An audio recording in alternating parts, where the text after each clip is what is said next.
তাদের ধারণা আমি শিবিরপন্থী, যদি শিবিরপন্থী হয়েও থাকি, ধরেন, হ্যাঁ, কথার কথা, তো আপনি দেখেন শিবির খারাপ করে কিনা, তারপর আমাদেরকে এসে গালি দেন। দেখেন এখন যদি আল্লাহ আমাকে হেদায়েতও করে, তাইলেও হেদায়েত এখন আপাতত পোস্টপোন করে রাখতে হবে। আমি মাথায় কাপড় দিলেও আমি এখন শিবির হয়ে যাব। এখন যদি আমি আলহামদুলিল্লাহ মাশাআল্লাহ বলেছি, এটা নিয়ে অনেকে বলেছে যে ও তুমি তো আলহামদুলিল্লাহ মাশাআল্লাহ বলেছো। আরে আমি তো আগেও বলতাম। এগুলো নিয়ে আমাদের কথা বলা উচিত যে আলহামদুলিল্লাহ মাশাআল্লাহ সালাম দিলেও শিবির হয়ে যাচ্ছে। এক্স্যাক্টলি, এগুলো খুবই দুঃখজনক। না, যারা এটা করছে তারা নিজেদেরকে আসলে কোয়েশ্চেন করা উচিত। তুমিও তো মুসলিম, আমি হয়তো হিজাব পড়ি না বলে আমি নামাজ পড়ি না, পড়ি তো। আওয়ামী লীগ যদি বলে থাকে শিবির খারাপ, শিবির খারাপ, এখন আমি তো আমার সামনে যে শিবিরকে দেখলাম, আমি তো খারাপ কিছুই দেখলাম না, তাহলে আওয়ামী লীগের বলাতে আমি কেন তাকে খারাপ বলবো? তখন আমি বলেছি যে ও যদি ভালো হয় শিবির ভালো। কাউকে যেভাবে ব্র্যান্ড করা হয়েছে ওভাবে তো পাইনি, সো শিবির কেন বলতে ভাবে একটা আতঙ্ক ছিল, তাই না? আপনার শিবির বলতেও হচ্ছে যে ভয়ানক কট্টরপন্থী, খুব কেউ একজন যে হচ্ছে ধরলে আপনার সাথে দেখা হইলেই রক কেটে দেওয়ার মতন, এই জিনিসটাই না ভয় ছিল। আওয়ামী লীগ তো এটাই বলতো যে শিবির মানে সাম টেরর। শুধু আওয়ামী লীগ না, মানে ওই ঘরানার যারা আছেন তারা সবাইভাবে ব্র্যান্ড করেছে ওদেরকে। জি, ওইটাই তো। তখন আসলে আমি তো যেই শিবিরকে দেখলাম সেই শিবির তো পুরো ডিফারেন্ট। তাহলে আমি কেন আরেকটা গ্রুপের কথা শুনে আরেকজনের সাথে ডিসক্রিমিনেট করব?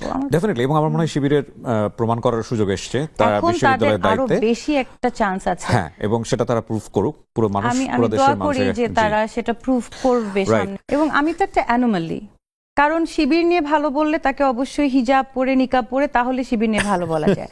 এখন অনেকের আমি দেখি যে অবজেকশন এখানে যে আমি হয়ে কেন শিবির নিয়ে ভালো বলছি। আমি ভালো, আমার কাছে ভালো মনে হয়েছে, আমি ভালো বলেছি। যেদিন খারাপ কিছু করবে সেদিন আমি খারাপ বলারও সাহস রাখি। হ্যাঁ, আমি তো আপনাকে একটু আগে বললাম যে আমি চাই যে শিবির মানুষকে ডিসপ্রুভ করুক, তাদের নিয়ে যে অ্যাকিউজেশন ডিসপ্রুভ করুক।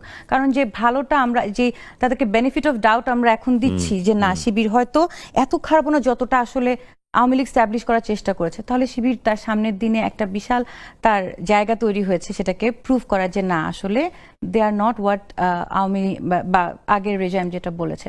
তো আমাকে অ্যাটাকই করা হচ্ছে যে আমি মানে me being me not wearing a hijab or not covering up in the religious sense, আমি কেন তাহলে শিবিরকে ভালো বলবো? আমি তো মানুষ দেখে ভালো বলেছি, হ্যাঁ, আমি তো কাজ দেখে ভালো বলেছি। আমি তো শুধু শিবিরকে না, আমি তো অনেক বামপন্থী অনেক স্টুডেন্ট আমার সাথে অনেক ভালো রিলেশন, তাদেরকেও ভালো করি। আমি তো যে আমার ছাত্র দলের যে ছাত্র আসলো ওকে আমি বলেছি তোমার সাথে আমার কোনো ইয়া নেই, কনফ্রন্টেশনে যাওয়ার কোনো কারণই নাই। আমি জানি যে ও আমাকে চিনে, আমি যে বায়াস না। আর আমি আরেকটা জায়গায় বলেছি যে আমার ছাত্র দলের, ঢাকা ইউনিভার্সিটি ছাত্র দলের স্টুডেন্টরা আমাকে নক দিয়ে সরি বলেছে যে madam this is a very unfortunate thing, আমরা সরি। তো আমি তো নিরপেক্ষ, আমার স্টুডেন্টরাও জানে আমি নিরপেক্ষ, তো আমরা কিন্তু ঠিক আছি। বাইরে এখন পুরা দেশ আমাকে নিয়ে খুব রাগ, তাদের ধারণা আমি শিবিরপন্থী, যদি শিবিরপন্থী হয়েও থাকি, ধরেন, হ্যাঁ, কথার কথা, তো আপনি দেখেন শিবির খারাপ করে কিনা, তারপর আমাদেরকে এসে গালি দেন। সেটা তো হচ্ছে না। এখন এটা বলবে তার মানে উনি শিবিরপন্থী। হ্যাঁ, আমি সেদিন একজনকে হাসি করে বলছি যে দেখেন এখন যদি আল্লাহ আমাকে হেদায়েতও করে, তাইলেও হেদায়েত এখন আপাতত পোস্টপোন করে রাখতে হবে। আমি মাথায় কাপড় দিলেও আমি এখন শিবির হয়ে যাব। এটা কিন্তু একটা দুর্দান্ত কথা বলছেন, তাই না? এখন আপনাকে পোস্টপোন করে রাখতে হবে যে আল্লাহ এখন মানে এতদিন তাহলে এটা এক ধরনের, ওটাকে কি বলে, কেমোফ্লেজ না কি জানো বলে, ওটা ছিল। এতদিন উনি এটা এজেন্ট হিসেবে করেছে, এখন তো ঠিকই মাথায় কাপড় দিচ্ছে, তো আমি চাইলে পারবো না।